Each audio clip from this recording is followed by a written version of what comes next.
Good morning, good morning, good morning, good morning. My name is Ms.Camille.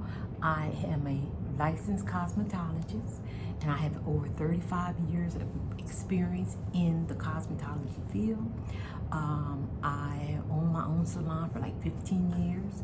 So one day I'm gonna also explain about how to open up your own salon. We're gonna talk about that.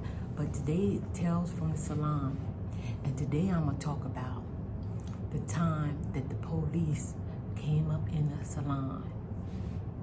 So with me having a small salon, at the time it was on Landis Avenue in Vineland, New Jersey. And back in that time, I opened the salon back in 1995. It was a cute little salon. And it was on a street, a busy downtown street called Landis Avenue. And at the time, it probably was about four or five other salons between salons and barbershop. There's probably about 4 other salons on the street, but then on the little off streets around the corner, it was a couple of other barbershops and beauty salons. So altogether, it was like 6 of us. But even though it was a lot of us, we all always stayed busy. Because one secret you will find out, if you are good at something, it don't matter how many other stylists is in the salon or barbershop or even nail tech, it don't matter. People will come to you once you build your clientele. People will come to you once you build your clientele. So I was always busy. And at the time, my kids was little, so I had 2 chairs in the salon, and I always kept like a shampoo assistant. So I had 3 dryers, 2 shampoo bowls, and I had 2 styling chairs. And I usually only worked 2-3 days a week, because back then, that was 1995, when I opened the salon, my kids were small, so I only worked 3 days a week, and my husband, he would pick up the kids from school. So I usually stayed in the salon from like 9 to 5, and the latest, 6 or 7. So I always was busy, and this particular day, right, so how I had it set up, I had 2 shampoo bowls, 3 dryers, and then I had my styling chair that I worked out of. And it was like really one big room, except I could see my front door where you walked in. I had like a cute little receptionist desk, and I would have my candles burning, and I would have some music on. I didn't have a TV. in Visions, and my salon was called Visions by Camille, and it was in Vineland, New Jersey, and Landis Avenue. This is back in 1993. Like I said, the rent was only, I think my salon, at my first salon, the rent was only $480 a month. And I thought that was a lot of money back then. But that was 28 years ago, because my son, he was born in 96. And no, you know what? I was pregnant with my son when we moved in the salon. Yeah, and Kevin was born in November. Wow, that's crazy. Because I opened the salon up in May. It was around my birthday. So I was working at another salon, and my husband, he come to me one day at the salon I was working with, because he found out I was pregnant with my son, and he said, we got keys to your shop.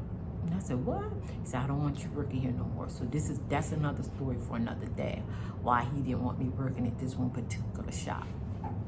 So just to give you an idea, I had a small little quiet storefront salon on Landis Avenue. It was little coffee shops, and I think the Social Security office was on the corner. So it was a little quiet little shop, and I was busy. And like I said, this story I'm gonna tell today probably happened back in 1997, like 2 or 3 years after I was in my salon. But the way it was set up, I could talk to my clients while I was doing hair. We could hold a nice little discussion.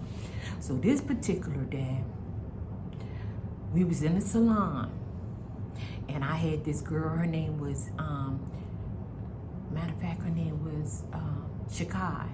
So I had Shakai in the salon. I was doing her hair, she was getting her hair done. And while I had her in there, I had another person under the dryer, and then I had somebody in my chair. So Shakai was under the dryer, and then I had Miss Eloise in my chair, and I was doing Miss Eloise hair, doing Miss Eloise hair, doing Miss Eloise hair. So next thing I know, the cops come walking in the salon. So like I said, it was Shakai under the dryer, Miss Eloise was in my chair, and then I had another young lady, let's say her name was Gloria. I had Gloria under the chair, under the dryer too. So it was I had 3 people in there and me. So the police walked in the salon. So they walked in the salon. I was like, hello, is everything okay? And he said, well, we have a report that you have a restraint, you have someone in here that we've been looking for. I said, what?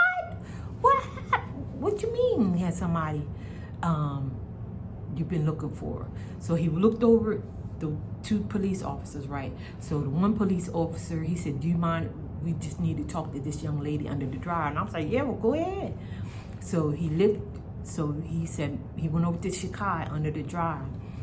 And he said, is your name Shakai Walker? And she said, yes. And he said, your name's Shakai Walker. We need you to come with us, because we have a warrant for your arrest. A warrant for her arrest? He said, yes, we have a warrant for her arrest, and she has to go with us. And good thing I had washed her hair and I wrapped it. So she was washed and wrapped, right? So the police, they proceeded to ask her to lift up the dryer. So I come over and I lift up the dryer. I made sure she gathered all her things. And the police was like, she has to go with us. We have a warrant for her arrest. So then we sat up there and we all looked at each other astonished, like, what's going on? What's going on? What's going on? What's going on? So the police, while we standing there, they proceeded to put handcuffs on her, on Shakai. They put the handcuffs on her and they walk her out of the salon. And we all, Miss Gloria, Miss Eloise sitting in my chair. And by that time, I had another client was waiting in the lobby. So somebody else was coming in. And we all looked at each other and said, oh my goodness, we don't believe what happened. We don't believe what happened. What happened? What happened? What happened?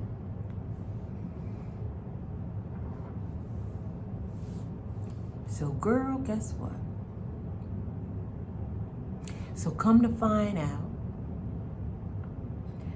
like a week later, that's another thing about doing hair in a small town, everybody knows everybody. So like a week later, I never knew what happened to Shekinah. So her sister Stacy come to get her hair done. That next week. And Stacy, I said, Stacy, what happened to Shakira? She was in here getting her hair done, and the police walked out and took her out in handcuffs. She said, girl, Ms.Camille, you would never guess what happened. I said, what?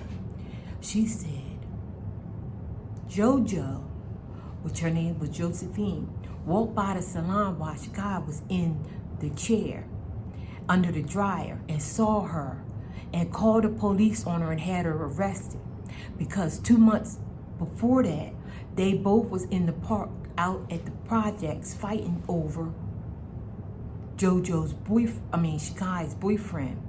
Come to find out, JoJo was screwing Shakai's boyfriend, and Shakai, that was her baby daddy, she wanted to fight her. So she fight her, and not only that, she took a razor blade and cut her. She cut her and went off, and because she was bleeding, she ran away and went to the hospital, and Shakai went on about her business. But anyway, she put in a police report to have Shakira arrested for cutting her with the razor blade over her baby daddy. And I said, what? That's what happened? Yeah, but they let her go because they didn't have nothing on her. So she was able to go home with her baby. But it was still embarrassing. I said, yes, it was, for them to come in the beauty salon while she's under the dryer getting her hair done and arrest her like that and put handcuffs on her. And I said, why would JoJo do that? Well, JoJo did that because she was messing with Shakira's baby dad and got caught, and Shakira fought her in the street. After she done had a baby, she said, yeah, after she done had the baby, she was out there fighting him. Well, anyway, he ended up going back to Shakira and the baby. He wasn't messing with JoJo no more, so that's why JoJo proceeded to press charges against Shakira for cutting her with the razor blade. So I was so upset, I didn't know what to do. So Shakira eventually came back and got her hair done, and she, a couple of months later, after it was all over with, she said, Ms. Camille, I apologize that, that went on in the salon in front of your customers. And I said, girl, don't worry about it. I'm just glad you're safe. But the moral of that story is, don't be out there fighting over no baby daddy. And if you know he already got up with somebody, make sure you clear that up first. Messing around with somebody and you know he already got somebody. Which that's your business if you do. But just suppose he got a crazy baby mama with a straight razor. So please like and subscribe to Tales from the Salon, to be continued with more stories just for you. Please like and subscribe. Now I ain't even gotta say that, because these stories are some good juicy stories. So talk to you next time, and remember, love your neighbor and treat people the way you know you want to be treated. And don't be cutting nobody with no razor blade.